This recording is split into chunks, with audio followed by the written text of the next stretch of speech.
Hi நண்பர்களே! நான் உங்கள் அபு அண்ட் நீங்க வாட்ச் பண்ணிட்டு இருக்கிறது எபிக் மூவி மேனியா. இன்னைக்கு நாம 2019ல வெளியான ஆக்ஷன் பிளஸ் காமெடி கலந்த ஒரு கொரியன் படத்த தான் பார்க்க போறோம். கதைக்குள்ள போறதுக்கு முன்னாடி நீங்க இந்த சேனலுக்கு புதுசா வந்திருந்தீங்கன்னா லைக் பண்ணுங்க, ஷேர் பண்ணுங்க, மறக்காம சப்ஸ்கிரைப் பண்ணுங்க. அப்படியே கீழே தெரியுற பெல் ஐகானை பிரஸ் பண்ணிக்கோங்க. வாங்க நம்ம கதைக்குள்ள போகலாம். படத்தோட ஆரம்பத்திலேயே நம்ம ஹீரோவை தான் காட்டுறாங்க. அங்க இருக்க ஒரு பார்க்ல ஜிம்னாஸ்டிக் பண்ணிட்டு இருக்காரு. நம்ம ஹீரோவை சைட் அடிக்கிறதுக்காகவே சில லேடிஸ் இந்த பார்க்குக்கு ரெகுலர் பேசிஸ்ல வராங்க. என்ன அவங்க எல்லாரும் கையிலயுமே ஸ்டிக் இருக்கு. கரெக்ட் தாங்க, அவங்க எல்லாருமே பாட்டிமாங்க. அதே இடத்துக்கு ஜியோன்னு சொல்லக்கூடிய ஒரு குட்டி பையன் வரான். இவன் யாருன்னு பாத்தீங்கன்னா நம்ம ஹீரோவோட அக்கா பையன். அந்த குட்டி பையன் அவங்க ஃப்ரெண்ட்ஸ் கிட்ட இவர் யாருன்னே தெரியாதுங்கிற மாதிரி கிளம்பி போயிடுறான். அப்படியே நைட் ஆகுது. நம்ம ஹீரோவோட வீட்டை தான் காட்டுறாங்க. எல்லா குடும்பத்தையும் போல அவருக்கு ஒரு அப்பா, அம்மா, அப்புறம் கூட பிறந்த ஒரு அக்கா. வீட்டுக்கு வந்ததும் தம்பிய பார்த்து, ஏண்டா பரதேசி, ஹேர் கட் பண்ண மாட்டியா அப்படின்னு சொல்லிட்டு கையில காசும் கொடுக்கறான். கபோர்ட்ல இருந்து ஒரு கோட் எடுத்து அம்மாவோட 70வது பர்த்டேக்கு இதை போட்டுட்டு சொல்றான். எல்லா வீட்லயும் நடக்கிற மாதிரி அக்காக்கும் தம்பிக்கும் குட்டி குட்டி சண்டை வர தரன்னு அக்காவை இழுத்துட்டு போய் வெளியில விட்டுட்டு கதவை லாக் பண்ணிக்கிறான். எப்படிதான் மாமா இவளை வச்சுன்னு குடும்பம் நடத்துறாருன்னு சொல்லிட்டு திட்டுறான். அப்படியே இங்க இந்த சீனை கட் பண்ணி ஹீரோ மலை ஏறுறதுக்கான பயிற்சி பண்றத காட்டுறாங்க. அதே இடத்துல இன்னொரு பொண்ணும் பயிற்சி பண்றத காட்டுறாங்க. ஆனா அவ நம்ம ஹீரோவை கண்டுக்கவே மாட்டான். இவ தாங்க இந்த படத்தோட ஹீரோயின். நம்ம ஹீரோட அம்மாக்கு 70வது பர்த்டேங்கிறதுனால ஃபங்க்ஷனை கிராண்டா ஒரு ஹோட்டல்ல வச்சிருப்பாங்க. நம்ம ஹீரோவும் அதுக்காக ரெடி ஆயிட்டு இருக்கான். அழகா தலைவாரிட்டு இருந்தா அந்த இடத்துக்கு வந்த அம்மாவும் உன்னுடைய ஹேர் ஸ்டைல கலைச்சு விட்டுட்டு அவங்க போன்ல ஒரு போட்டோவும் எடுத்துக்கிறாங்க. நம்ம ஹீரோவும் கார்ல அவங்க அம்மா அப்பாவை கூட்டிட்டு போக அந்த பார்ட்டி ஹாலுக்கு வந்து பார்த்தா அப்போதான் நமக்குமே ஒரு விஷயம் தெரிய வருது. நம்ம ஹீரோக்கு கூட பிறந்தவங்க மொத்தம் 3 அக்கா. எல்லாருக்கும் மேரேஜ் ஆயிடுச்சு. 2 பசங்களும் இருக்காங்க. ஹீரோவோட குடும்பத்துல எல்லாருமே வேலைக்கு போயிட்டு இருக்காங்க, நம்ம ஹீரோவை தவிர. இதனாலயே அங்க இருக்க எல்லாருமே நீ எப்ப வேலைக்கு போவன்னு கேட்டுட்டு இருக்காங்க. ஒரு வழியா டின்னர் டைம் வர எல்லாருமே சாப்பிட உட்காடுறாங்க. ஹீரோவும் அந்த குட்டி பையனை இங்க வந்து உட்காருன்னு சொல்ல அவன் சுத்தமா கண்டுக்க கூட மாட்டேங்கிறான். அப்படியே மூஞ்சி திருப்பிட்டு போயிடுறான். அப்படியே எல்லாருமே சேர்ந்து குரூப்பா ஒரு ஃபேமிலி போட்டோவும் எடுக்கிறாங்க. உடனே மைக்க புடிச்சிட்டு வந்த அந்த இடத்தோட மேனேஜர் நம்ம கேக் கட்டிங்க ஆரம்பிக்கலாம்னு சொல்லிட்டு அனௌன்ஸ் பண்றாரு. உடனே அங்க இருக்க எல்லாருமே எழுந்திருக்க கேக்ல கேண்டில்ஸ் எரிய வைக்கிறதுக்காக அசிஸ்டன்ட் மேனேஜர் ஓடி வராங்க. இவங்க வேற யாருமே இல்லங்க, ஹீரோ கூட படிச்ச அண்ட் அவருக்கு ரொம்பவே பிடிச்ச அந்த மலை ஏறுற பொண்ணு தான், அதாவது இந்த படத்துடைய ஹீரோயின். அப்படியே பார்ட்டி ஹால்ல இருந்து வெளியில வந்து 2 பேருமே பேச ஆரம்பிக்கிறாங்க.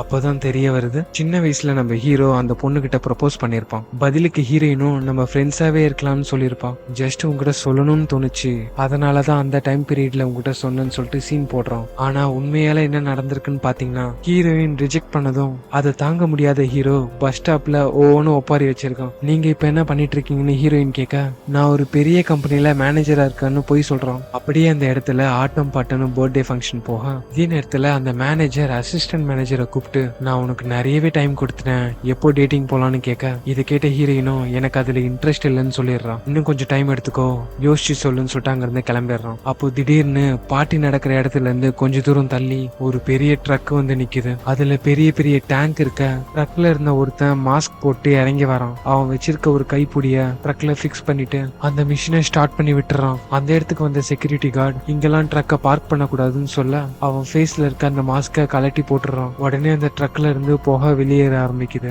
அப்படியே இங்க பார்ட்டி ஹால்ல ஃபங்க்ஷனும் முடிஞ்சிட ஹீரோட அம்மா அங்க இருக்க மீதி பொருளை பார்சல் பண்ண ஆரம்பிக்கிறாங்க. அப்படியே இந்த சீன் இங்க கட் பண்ண கீழே அந்த புகை வரத பார்த்துட்டு நிறைய பேர் அதுக்கு முன்னாடி செல்ஃபி எடுத்துக்க அந்த புகையில மாட்டின சில பேர் வாயில இருந்து நுர தள்ளி சாகுற மாதிரி காட்டுறாங்க. இத பார்த்து நிறைய பேர் பதறி அடிச்சு அங்க இருந்து ஓட, என்னதான் இங்க நடக்குதுன்னு பார்த்தா இந்த காத்த சுவாசிச்சவங்க மூச்சு திணறல் ஏற்பட்டு அந்த இடத்துலயே இறந்துடுறாங்க. இந்த இடத்துல விஷவாயு பரவிடுச்சுன்னு சொல்லிட்டு எல்லாருமே ஓட இது எதுவுமே தெரியாத ஒரு டிரைவர் அவங்க மேல இடிக்காம வண்டியை ஸ்டாப் பண்ணிடுறான். அந்த வண்டியில நிறைய சிலிண்டர் இருக்க. இன்னொரு பெரிய வண்டி இதுல மோதினதும் பெரிய வெடி விபத்து ஏற்படுது. அதுல இருந்து வந்த ஒரு சிலிண்டர் இந்த பார்ட்டியால உடைச்சிட்டு உள்ள வருது. இத பார்த்த எல்லாருமே அந்த பார்ட்டியால இருந்து வெளியில ஓடி வர அங்க எல்லாருமே உயிருக்கு பயந்து ஓடுறத பார்த்துட்டு நம்ம ஹீரோவும் என்னன்னு போய் பாக்குறான். அங்க பிரம்மாண்டமா அந்த புகை இவங்கள நோக்கி வர இங்க இருக்கிறது சேஃப் இல்லைன்னு சொல்லிட்டு திரும்பவும் எல்லாருமே பில்டிங் உள்ளே போக சொல்றான். இதே நேரத்துல ஹீரோவோட அக்கா வீட்டுக்கு போலான்னு சொல்லிட்டு கார்ல ஏறி இருப்பாங்க. ஹீரோவும் அவங்க அக்காவை பார்த்து சீக்கிரம் உள்ளவான்னு சொல்ல அப்போதான் அவங்க அக்கா பின்னாடி புகை வருத நோட்டீஸ் பண்றாங்க.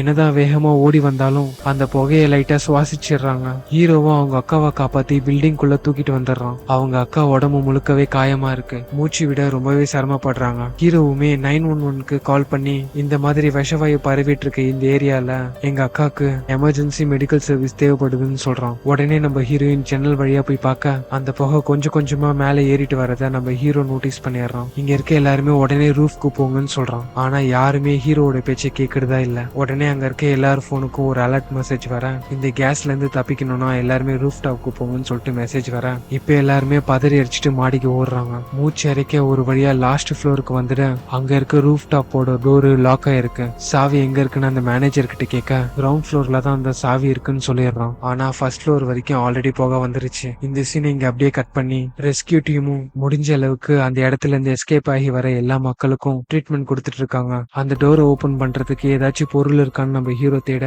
அப்ப அங்க ஒரு நியூஸ் போறதையும் பாக்குறாங்க. அதுல இந்த மாதிரி எல்லா பில்டிங்லயும் சேஃப்டிக்குன்னு சொல்லிட்டு ஒரு மாஸ்க் ஒண்ணு இருக்கும். அதை நீங்க யூஸ் பண்ணீங்கன்னா 10ல இருந்து 15 நிமிஷம் வரைக்கும் உங்களால மூச்சு விட முடியும்னு சொல்லிட்டு சொல்றாங்க. இதை கேட்டதும் அந்த ஹோட்டல் மேனேஜர் நைஸா அந்த இடத்துல இருந்து நழுவுறான். அங்க இருக்க எல்லாருமே அந்த கதவை திறக்கிறதுக்காக தேவையில்லாத பொருட்களை கொண்டு வந்து காட்டுறாங்க. இதே நேரத்துல அந்த ஹோட்டல் மேனேஜர் என்ன பண்ணிருக்கான்னு பாத்தீங்கன்னா, அங்க இருக்க மாஸ்க் எல்லாத்தையும் ஒரு இடத்துல ஒளிய வச்சிருக்கான். நம்ம ஹீரோயினும் போய் அந்த மாஸ்க் இருக்க இடத்த செக் பண்ணி பாக்குறா. அங்க இல்லன்னு தெரிஞ்சதும் மேனேஜர் கிட்ட கேட்க, எனக்கு தெரியாதுன்னு சொல்லிடுறான். உடனே அங்க இருந்த ஒரு பையனும் அந்த மாஸ்க் கிடைச்சாதான் ஃபர்ஸ்ட் ஃப்ளோர்ல போய் சாவி எடுத்துட்டு வர முடியும்னு சொல்ல, இதை கேட்ட மேனேஜரும் மாஸ்க் கொடுத்தாதான் சாவி கிடைக்கும் தெரிஞ்சுட்டு ஒளிச்சு வச்சிருந்த முகமுடிய இவனே கண்டுபிடிச்ச மாதிரி கொண்டு வந்து கொடுக்கறான். சீக்கிரமா ஓடி போய் ஃபர்ஸ்ட் ஃப்ளோர்ல இருக்க அந்த சாவியை கொண்டு வான்னு சொல்றான். ஐயோ, நான் சும்மா சொன்னேன், என்னால போக முடியாதுன்னு சொல்லிடுறான். இதே நேரத்துல நம்ம ஹீரோவும் தனியா நிக்கிறத பார்த்துட்டு இங்க என்ன பண்றேன்னு ஹீரோயின் கேட்க, இந்த கதவை வெளி சைட்ல இருந்து திறக்க முடியுமான்னு கேக்குறான். அதுக்கு ஹீரோயினும் முடியும்னு சொல்ல, கையில கிடைக்கிற பொருள் எல்லாத்தையுமே தூக்கி போட்டு அந்த கண்ணாடியை உடைக்க ட்ரை பண்றான். கடைசியா எப்படியோ அந்த கண்ணாடியை உடைச்சிட்டு ஹீரோயினை பார்த்து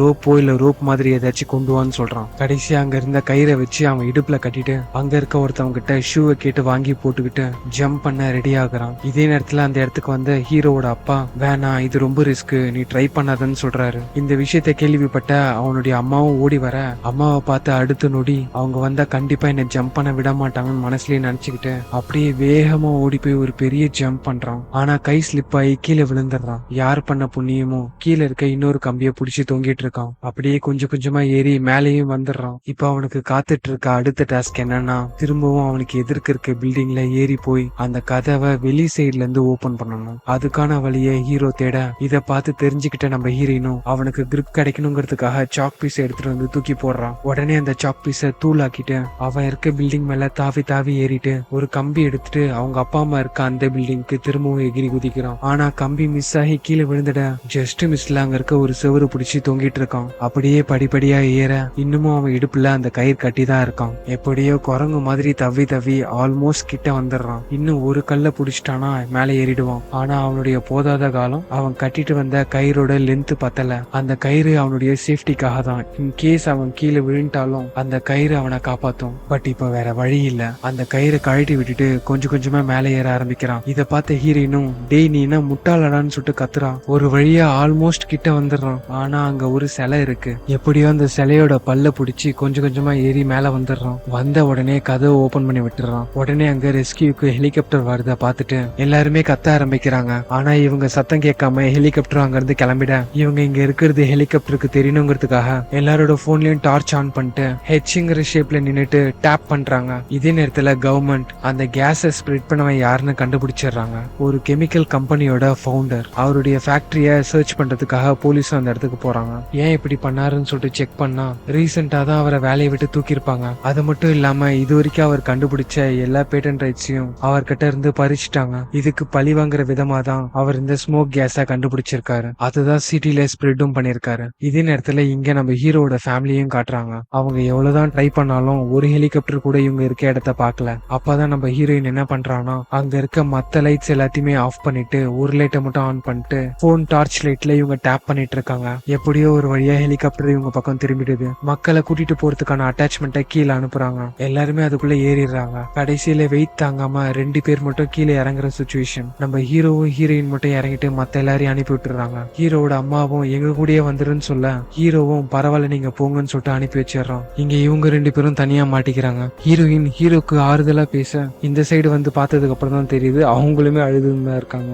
அதே நேரத்துல இவங்க இங்க இருக்க இடத்த பார்த்துட்டு ஒரு ஹெலிகாப்டர் வருது. இவங்க மேல ஹெலிகாப்டரோட வெளிச்சம் பட அதை பார்த்ததுக்கு அப்புறம் தான் ஹீரோயின் இவ்வளவு நேரம் அழுதுட்டு இருக்காங்கிறதே ஹீரோ பாக்குறான். கவலைப்படாத, நம்மள ரெஸ்கியூ பண்ணிடுவாங்கன்னு சொல்ல திடீர்னு அந்த ஹெலிகாப்டர் வேற ஒரு திசையை நோக்கி போகுது. ஏன்னா இந்த பில்டிங்ல இவங்க 2 பேர் மட்டும் தான் இருக்காங்க. ஆனா பக்கத்து பில்டிங்ல 20ல இருந்து 30 பேர் இருக்காங்க. 2 பேரோட உயிரை விட 30 பேர் உயிரை தானே காப்பாத்தணும்னு நினைப்பாங்க இருப்பாங்க எல்லாருமே. அதனால அந்த பக்கம் போயிடுறாங்க. உடனே ஹீரோவும் ஹீரோயினும் அந்த பில்டிங் குள்ள திரும்பி போறாங்க. அங்க அவங்களுக்கு தேவைப்படுற பொருட்கள் எல்லாத்தையுமே பேக் பண்ணி வச்சுக்கிறாங்க. இதே நேரத்துல அங்க ஹாஸ்பிட்டல்ல ஹீரோட அக்காவை அட்மிட் பண்ணிடுறாங்க. இங்க நம்ம ஹீரோவும் ஹீரோயினும் அந்த ஆக்சிஜன் மாஸ்க் போட்டுட்டு இந்த புகை உள்ள போகாம இருக்க கேப் இருக்க இடத்துல எல்லாமே டேப் போட்டு ஒட்டிக்கிறாங்க. அப்படியே அங்க இருந்து ஓட ஆரம்பிக்கிறாங்க. அந்த புகைக்கு நடுவுல ரெண்டு பேருக்குமே ஆக்சிஜன் குறைய ஆரம்பிக்க பக்கத்துல இருக்க பில்டிங்கோட டாப்புக்கு வந்துடுறாங்க. ஆனா அந்த புகை ஆல்ரெடி மாடியோட டாப் வரைக்கும் வந்துருச்சு. இதுல இவங்க ரெண்டு பேர்கிட்ட மொத்தம் 3 மாஸ்க் இருக்கும். அதுல 2 தான் இவங்க இப்ப யூஸ் பண்ணிட்டு இருக்காங்க. மீதி இன்னும் 1 தான் இருக்கு. ஹீரோவுக்கும் டைம் கம்மியா இருக்கிறதுனால அந்த மாஸ்க்ல இருக்க ஃபில்டரை எடுத்து போட்டுக்கிறான். இதை பார்த்த ஹீரோயினும் என்ன பண்றேன்னு கேட்க நீ இங்கேயே இருந்து சொல்லிட்டு அங்க இருந்து ஓடிடுறான். மாஸ்க் போட்டிருக்கிறதுனால ஹீரோயினுக்கு சரியா கேட்கல. ஹீரோயின் என்ன நினைச்சுக்கிறானா நம்மள இங்கேயே விட்டுட்டு அந்த ஒரு மாஸ்க் எடுத்துட்டு அங்கிருந்து கிளம்பிட்டான்னு நினைக்கிறான். ஹீரோவும் வேற ஏதாவது மாஸ்க் கிடைக்குமான்னு கீழே தேடிட்டு இருக்கேன். இதே நேரத்துல ஹீரோயின் இருக்க இடத்துல இடுப்பு வரைக்கும் அந்த புகை வந்துட கையில இருக்க கிளவுஸ கழட்டிட்டு அங்க இருக்க சிவர்ல கஷ்டப்பட்டு ஏறான். ஹீரோவை ஏமாத்துக்காரன்னு திட்டிட்டே இருக்க பின்னாடியே ஹீரோவும் ஏணி வழியா ஏறி வரான். ஹீரோயினும் என்னை விட்டு எங்க போன அப்படின்னு கேட்க நான் திரும்பி வரேன்னு சொல்லிட்டு தானே போனேன் அப்படின்னு சொல்லிட்டு அந்த ஃபில்டரை மாத்தி விட்டுறான். இதே நேரத்துல ஹீரோவோட அப்பாவும் இருக்க டாக்ஸி டிரைவரை மிரட்டி டீக்குள்ள வந்துட்டு இருக்காங்க. இதே நேரத்துல நம்ம ஹீரோவும் ஹீரோயினும் ஆப்போசிட்ல இருக்க ஒரு பில்டிங்க்கு போகணும். அங்க ஒரு ஜிம் இருக்கு. அதுல வெயிட்டான பொருள் எல்லாம் ரோப்ல கட்டி தூக்கி எறிறாங்க. ஃபர்ஸ்ட் நம்ம ஹீரோயின் கயிறு பிடிச்சி அந்த இடத்துக்கு போயிடுறாங்க. அடுத்ததா நம்ம ஹீரோவும் வர ஆரம்பிக்கிறான். இப்போ நம்ம ஹீரோயின் இருக்கிற அந்த ஃப்ளோருக்கு கீழே ஒரு கிச்சன் இருக்கு. அது வரைக்கும் வந்த அந்த புகை அங்க இருக்க எக்ஸாஸ்டர் ஃபேன் மூலியமா கொஞ்சம் கொஞ்சமா மாடிக்கு வர ஆரம்பிக்குது. ஹீரோ அந்த இடத்துக்கு வரணும்னா கண்டிப்பா ஹீரோயின் அந்த கயிறு பிடிச்சிட்டு இருக்கணும். ஹீரோயினை நோக்கி தான் அந்த விஷவாயு வந்துட்டு இருக்கு.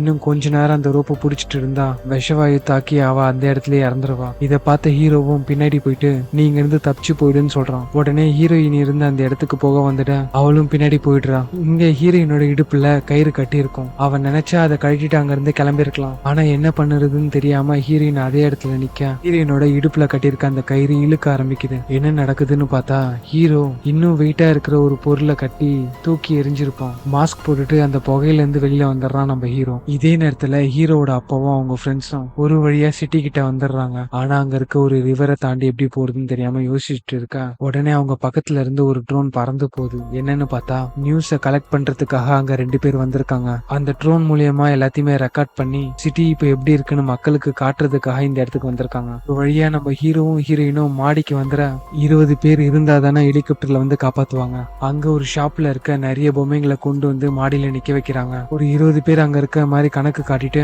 மொபைல் டார்ச் அடிச்சு இப்ப ஹெலிகாப்டரை கூப்பிடுறாங்க. ஆனா இங்க இன்னொரு பிரச்சனை என்னன்னு பாத்தீங்கன்னா அவங்களுக்கு பக்கத்து பில்டிங்ல ஸ்கூல் படிக்கிற பசங்க ஒரு 20 பேர் ஒரு ஃப்ளோர்ல மாட்டிட்டு இருக்காங்க. அவங்களால மொட்டை மாடிக்கு வர முடியல. ஏன்னா மேல லாக் ஆயிருக்கு. நேரத்துல ஹீரோவும் ஹீரோயினும் இருக்கிற இடத்த நோக்கி ஒரு ஹெலிகாப்டர் வந்துடுது. இந்த பசங்க இப்படி மாட்டிட்டு இருக்கிறத பார்த்த ஹீரோவும் ஹீரோயினும் தன்னுடைய உயிரை விடவும் அவங்க உயிர் முக்கியம்னு சொல்லிட்டு அங்க இருக்க பொம்மைங்க எல்லாத்தையுமே ஆரோ மாதிரி படுக்க வச்சுட்டு ஹெலிகாப்டர்ல இருக்கவங்களுக்கு சிக்னல் கொடுக்குறாங்க. இதை பார்த்து ஹெலிகாப்டர்ல இருக்கிறவங்களும் இங்க சொன்ன டைரக்ஷன்ல பாக்குறாங்க. இவங்க சொன்னதை வச்சு அங்க இருக்க ஸ்கூல் ஸ்டூடெண்ட்ஸ் எல்லாருமே காப்பாத்திடுறாங்க. நமக்கு இன்னும் டைம் இருக்கு நெக்ஸ்ட் ஹெலிகாப்டர் வந்து காப்பாத்துறதுக்குன்னு சொல்ல அப்போ அந்த இடத்துல ஒரு கேஸ் ஸ்டேஷன் விடிஞ்சு அந்த புகை எல்லாமே நம்ம ஹீரோ ஹீரோயின் இருக்க இடத்த நோக்கி வந்துட்டு இருக்கு. அப்பதான் ஹீரோயின் அங்க இருக்கிறதுலே உயரமான ஒரு இடத்த பாக்குறான். அந்த பில்டிங் மேல ஒரு கிரேன் இருக்கிறதையும் பாக்குறான். நம்ம அங்க போனா சேஃபா இருப்போம்னு சொல்லிட்டு 2 பேருமே ஓடுறாங்க. ஒரு பில்டிங்கா தாண்டி போக ஒரு இடத்துல ஒரு சின்ன கேப் இருக்கு. அதை தாண்டி இவங்களால போக முடியல. சடனா பக்கத்துல இருக்க ஒரு கம்பியை ஏணி மாதிரி யூஸ் பண்ணி ஹீரோயின் அது மேல தவழ்ந்து போக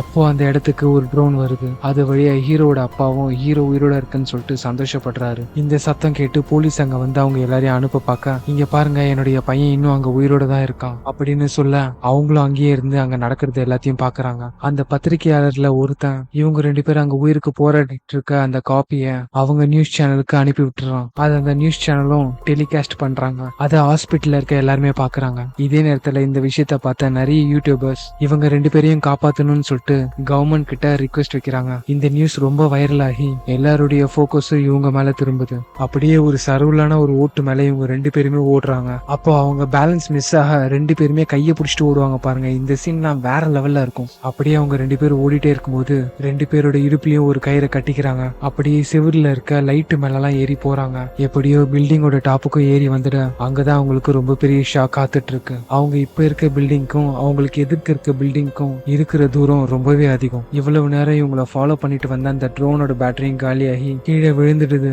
2 பேருமே அங்கேயே மனசுடைஞ்சு போயிடுறாங்க. நம்ம ஹீரோ எல்லாம் கதறி அழுறாங்க வாழ்க்கையே போயிடுச்சுன்னு. அப்பதான் அவங்க 2 பேருமே நோட் பண்றாங்க அங்க ஒரு ட்ரோன் பறந்து வருது. அப்படியே அதுக்கு பின்னாடி ஒண்ணு, அதுக்கு பின்னாடின்னு சொல்லிட்டு நிறைய ட்ரோன் அந்த இடத்துக்கு வருது. அந்த சிட்டிக்கு வெளியில இருக்க மக்கள் எல்லாருமே அவங்க கிட்ட இருக்க ட்ரோனை வச்சு இவங்க இருக்க இடத்துக்கு அந்த புகை வராத மாதிரி எல்லாருமே ரிமோட் வழியா கண்ட்ரோல் பண்ணிட்டு இருக்காங்க. இந்த இன்னொரு ட்ரோன் அவங்க பின்னாடி வந்து நிக்க அந்த ட்ரோனை பார்த்து நம்ம ஹீரோவும் சைகை காட்ட அப்படியே தரையில ஒரு பிளான் வரைஞ்சு காட்டுறான். அது என்னன்னு பாத்தீங்கன்னா இவங்க கிட்ட இருக்க ஒரு கயிறை ஆப்போசிட்ல இருக்க பில்டிங்ல கட்டி விடணும். அதை பிடிச்சி நாங்களுமே பக்கத்து பில்டிங்க்கு போயிடுவோம் சிம்பாலிக்கா சொல்ல ஹீரோவும் ட்ரோன்ல கயிறை கட்டி விட்டுட அந்த ட்ரோனும் ஹீரோ சொன்ன மாதிரி ஆப்போசிட்ல இருக்க பில்டிங்ல கயிறை கட்டிடுது. ஹீரோக்கும் சிக்னல் கொடுத்துட இங்க நடக்கிற எல்லா விஷயமும் லைட் டெலிகாஸ்ட்ல போயிட்டு இருக்கு. இதே நேரத்துல நம்ம ஹீரோவும் ஹீரோயினும் அந்த கயிறுலயே சறுக்கிட்டு போக 2 பேரோட வெயிட் தாங்க முடியாம ரோப் நடுவுலயே நின்றுது. இதே நேரத்துல ட்ரோன் கட்டின அந்த கயிறும் கொஞ்சம் கொஞ்சமா லூஸ் ஆக ஆரம்பிக்குது. இதை நோட்டீஸ் பண்ண நம்ம ஹீரோயின் அவங்க வந்த சைட்ல இருக்க கயிறை கட் பண்ணி விட்டுறான். அவங்க எதிர்பார்த்த மாதிரியே பில்டிங்கை நோக்கி போக